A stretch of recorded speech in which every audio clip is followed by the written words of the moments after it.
Otra vez la OMS está en alerta por las nuevas variantes del COVID-19, XE, XF, XD. ¿Qué sabemos de ellas? ¿Es un juego de batalla naval esto?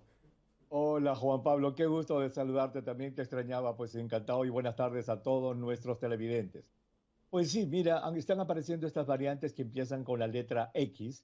La primera es esta XE, que ya hay más de 600 casos en Inglaterra, pero también se reporta esta XD y la XF. Brevemente se lo explicamos a nuestros televidentes.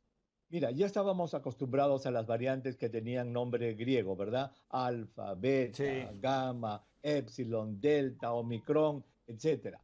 Pues bueno, esas variantes que tienen nombre griego son, digamos, una línea de evolución del virus en las que un virus, cuando infecta a una persona, un virus, dentro de la persona, Juan Pablo, el virus cambia, muta y sale un nuevo virus diferente, una variante. Es decir, un solo virus dentro de una persona cambió. Estas X es un mecanismo diferente, Juan Pablo. Mira, una persona tiene que ser infectada por dos virus al mismo tiempo.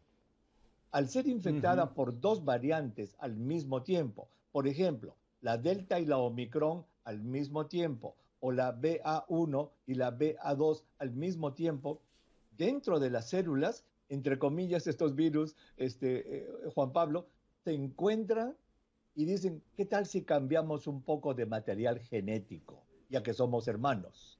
Cambian material genético, eso en virología se llama recombinación y sale un nuevo virus recombinado.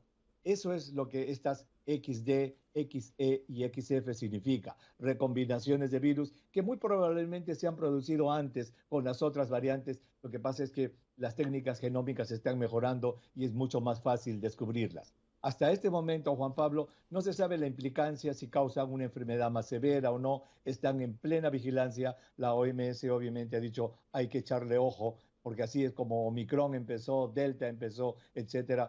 Por ahora no se sabe mucho de la implicancia clínica de estas variantes. Bien, esperaremos si crece el número de contagiados por esta combinación. Hay una gran noticia que viene de Estados Unidos. Esta semana registraron la menor cantidad de hospitalizaciones por COVID-19 desde el comienzo de la pandemia. Pero al mismo tiempo hay un brote de casos con políticos en Washington, por supuesto de alto impacto, que tienen visibilidad periodística. ¿Esto es parte de la nueva etapa de la pandemia? ¿Más casos por menos cuidados y en menor gravedad? Juan Pablo, mira qué importante tema que pones en el tapete, porque esto es, ¿te acuerdas cuando hemos estado hablando desde hace ya meses y las recomendaciones eran cómo vivir en la pandemia, cómo cuidarse durante la pandemia? Pues ahora quizá podríamos titular este segmento como cómo vivir en la endemia, que aún, digamos, no Endemia, se ha claro. oficialmente declarado, pero por haber disminuido los casos en casi todo el mundo, hospitalizaciones de muertes, muchos países están ya asumiendo que están en endemia y están relajando. Entonces, eso es lo que sucede, lo que has dicho. En Estados Unidos bajan las hospitalizaciones, bajan las muertes, los 50 estados dicen ya no mascarillas, se abre todo, se realiza una cena de periodistas en Washington, D.C., y hasta la presidenta del Congreso ha quedado contagiada, senadores, representantes, periodistas, funcionarios de la Casa Blanca, 37 contagiados hasta el día de hoy. Bueno, ¿cuál va a ser el balance entonces que nos espera, Juan Pablo? ¿Cómo vamos a vivir esto en los próximos meses? Yo creo que aquí las autoridades tienen mucho que ver porque tienen la obligación de informarnos cómo van las cifras de COVID en nuestra localidad. En base a esas noticias es que nosotros tenemos que tomar las medidas y ellos también, obviamente, de seguir cuidándonos o no. Si se aumentan las cifras, obviamente podrían volver las restricciones, pero estamos en ese momento, en esa transición en la que las autoridades tienen la obligación de informarnos los números y nosotros como ciudadanos la obligación de estar atentos a esos números y obedecer las recomendaciones que se vayan a dar. Estamos en un momento muy especial de la pandemia, Juan Pablo. Sí, y el barbijo, el tapabocas, la máscara, ¿llegó para quedarse o puede haber una situación, un contexto que nos libere en espacios cerrados y en abiertos de usar máscara? Mira, yo creo que ha venido a quedarse, Juan Pablo, ha venido a quedarse. ¿Te acuerdas antes de la pandemia mirábamos nosotros a la lejanía, cómo los pueblos en Asia, en China, en Japón, etcétera, en Ujú. Singapur usaban los barbijos y nosotros en el mundo occidental decíamos, mira, qué exagerados. Bueno, yo creo que la pandemia nos ha cambiado y el barbijo ha venido a quedarse. El barbijo, recordemos lo que es, Juan Pablo, es un método de barrera, como lo es el preservativo, el condón, un método de barrera. Si tú no usas bien un condón, te vas a contagiar de una enfermedad de transmisión sexual. Si tú no usas un barbijo bien usado, te vas a contagiar no solamente de esto, sino de gripe, resfríos y otras enfermedades respiratorias. De tal modo que yo creo que el barbijo ha venido a quedarse y lo vamos a usar en ciertas situaciones. Por ejemplo, ya va a ser muy desagradable en el futuro que una persona esté en un ómnibus tosiendo y que no esté usando un barbijo. ¿Por qué? Porque ya la protección creo ha quedado en nuestras mentes. Doctor, el desafío vuelve también, soy todo suyo. Gracias, Juan Pablo. A ver, sé que has estado en el sorteo de la Copa del Mundo. La pregunta de hoy Sí, día es la siguiente.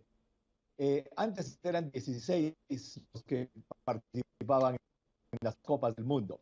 ¿Cuándo es que cambió a 24 participantes? esa la se vi en España 82, Argentina 78, es la última copa con 16. En el 82 tenemos 6 zonas de 4. Los dos primeros se clasifican a otra siguiente fase, 4 grupos de 3 cada uno. Ahí se da el duelo entre Argentina, Brasil e Italia, el partidazo que Italia con triplete de Pablo Rossi le gana a Brasil.